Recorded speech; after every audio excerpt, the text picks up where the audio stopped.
Hello, dear students. Welcome to Economics with Bhargav ma'am. Today we are starting with a very important unit, that's income and employment. It's a 12 marks unit, and this is the first video of this unit.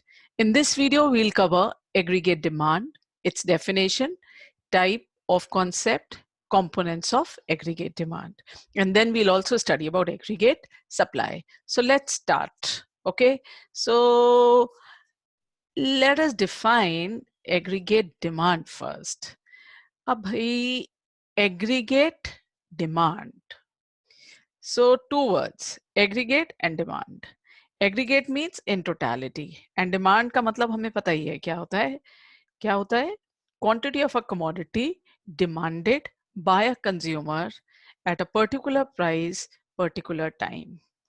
जब इसी commodity की एक consumer की demand की जगह हम सारे consumers की डिमांड को स्टडी करने लगते हैं तो इसी को हम कहने लगते हैं market demand.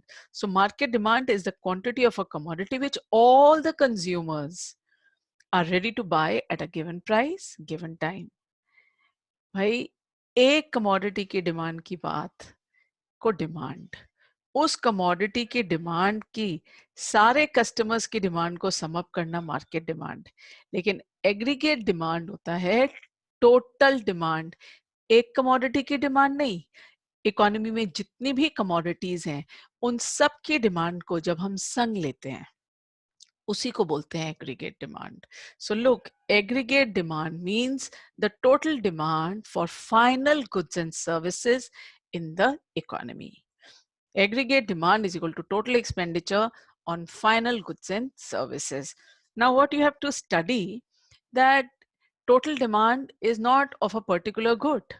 Aggregate demand does not refer to the demand for any particular good in the market. It refers to total demand of all the goods and services in the market. Ab aggregate demand is measured for a period of time in an accounting year. भाई अगर आप लोगों ने national income accounting cover कर ली है तो आपको पता है एक स्टॉक कॉन्सेप्ट होता है, एक फ्लो कॉन्सेप्ट होता है. इसके ऊपर एक अलग से वीडियो बनी हुई है, उसको आप जरूर देख लीजिएगा.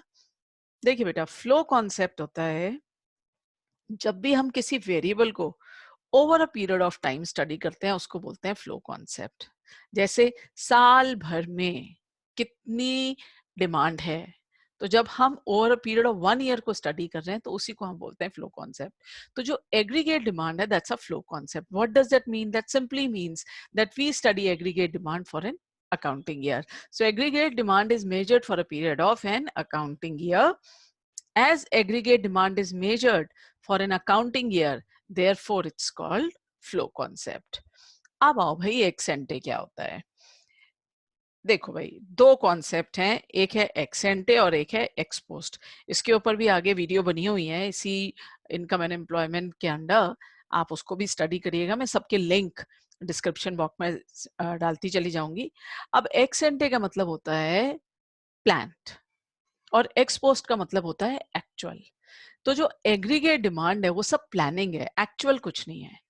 इकोनॉमी में कितनी डिमांड होगी, कितनी होनी चाहिए, this is studied in aggregate demand. So aggregate demand is an ex ante concept, that is it shows what people plan to spend and not what people actually spend. Okay, is it clear? तो अब aggregate demand is equal to total expenditure. भाई अब इसका क्या मतलब हुआ? इसका simple मतलब ये हुआ कि जब भी आप कोई चीज डिमांड करोगे तो क्या बिना खर्चे के हो सकती है वो? इसीलिए aggregate demand is equal to total expenditure. Look, aggregate demand is always measured in terms of total expenditure on goods and services, because whenever you make a demand you make an expenditure. अब आओ भाई components of aggregate demand, यानी कि aggregate demand में क्या क्या चीजें include होती हैं. भाई जो भी डिमांड होगी वो सब इसके अंदर इंक्लूड होगी. आप देखो 4 सेक्टर्स होते हैं. कौन कौन से होते हैं? House hold, firm, general government, rest of the world. चारों की डिमांड इसके अंदर इंक्लूड होगी. हाउस होल्ड की डिमांड को बोलते हैं private final consumption demand. Government की डिमांड को बोलते हैं government final consumption demand. Firm की डिमांड को बोलते हैं प्राइवेट इन्वेस्टमेंट डिमांड. और रेस्ट ऑफ द वर्ल्ड की डिमांड को बोलते हैं नेट एक्सपोर्ट्स. अब देखिए क्या मतलब हुआ इसका. प्राइवेट फाइनल कंजम्पशन डिमांड किसकी डिमांड बताई थी? हाउस होल्ड की.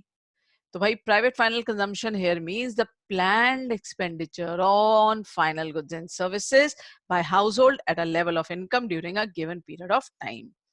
This demand is influenced by disposable income of the consumer. भाई अब इसका क्या मतलब हुआ? इसका सिंपल मतलब ये हुआ कि जितनी ज्यादा डिस्पोजेबल इनकम होगी उतनी ज्यादा डिमांड होगी. एक इकोनॉमी जिसमें ज्यादा इनकम है उसकी ज्यादा डिमांड होगी. एक इकोनॉमी जिसकी कम इनकम है उसमें कम डिमांड होगी. ओके, अब आइए भाई government final consumption expenditure. Government का मेन मोटिव क्या होता है? गवर्नमेंट का मेन मोटिव होता है सोशल वेलफेयर, और वो सोशल वेलफेयर में वो बहुत बार चीजें फ्री सप्लाई करती है. तो गवर्नमेंट की जितनी भी एक्सपेंडिचर होगी उसी को बोलेंगे government final consumption expenditure. It is a planned expenditure of general government on providing goods and services to the people. General government main motive is social welfare. अब आइए भाई नेट एक्सपोर्ट्स डिमांड. भाई चौथा sector कौन सा था? Rest of the world.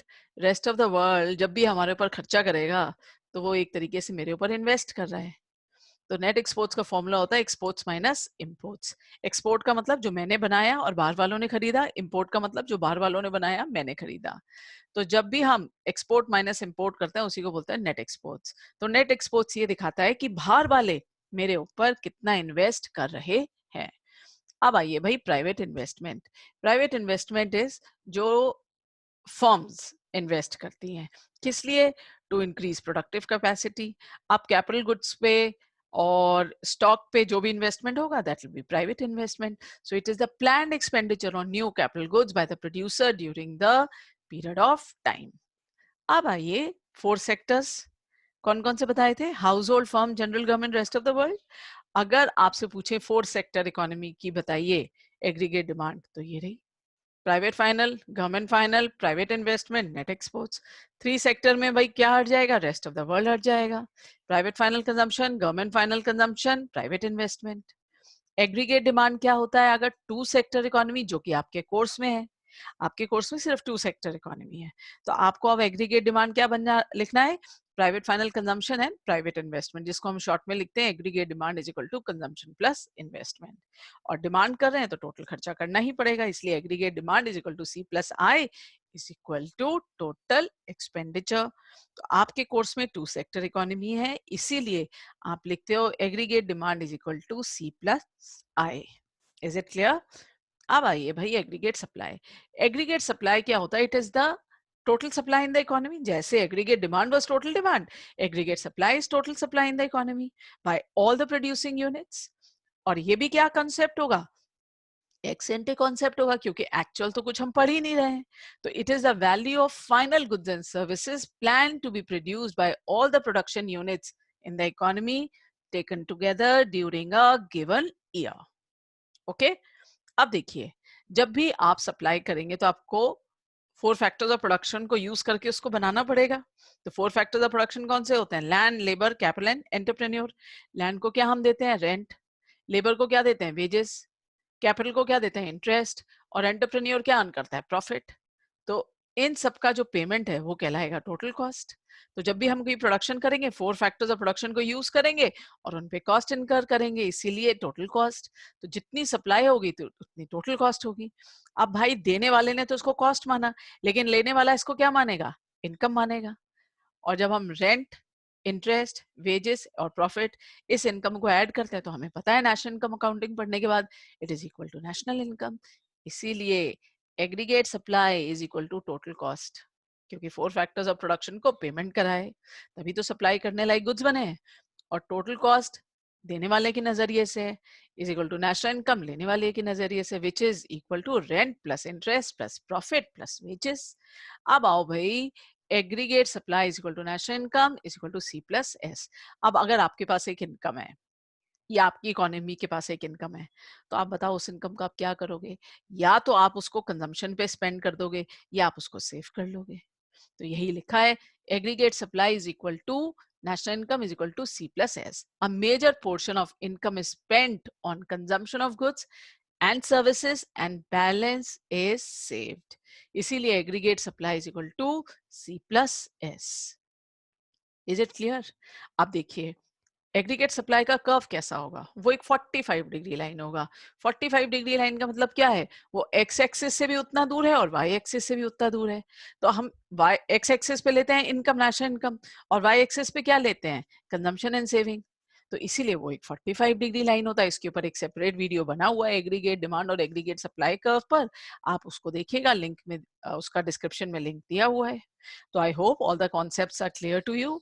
Aggregate demand की definition, aggregate demand के कंपोनेंट्स, एग्रीगेट सप्लाई की डेफिनेशन, नहीं तो एक दो बार आप वीडियो को देखिए, आपको डेफिनेटली ये कॉन्सेप्ट्स एकदम क्लियर हो जाएंगे। और अगर आपको कोई भी डाउट है जो अभी भी क्लियर नहीं हो वीडियो देखने के बाद, कमेंट बॉक्स में लिखिए, I will revert. Okay, and like and subscribe for the notification of my new videos. Happy learning with Bhargav ma'am.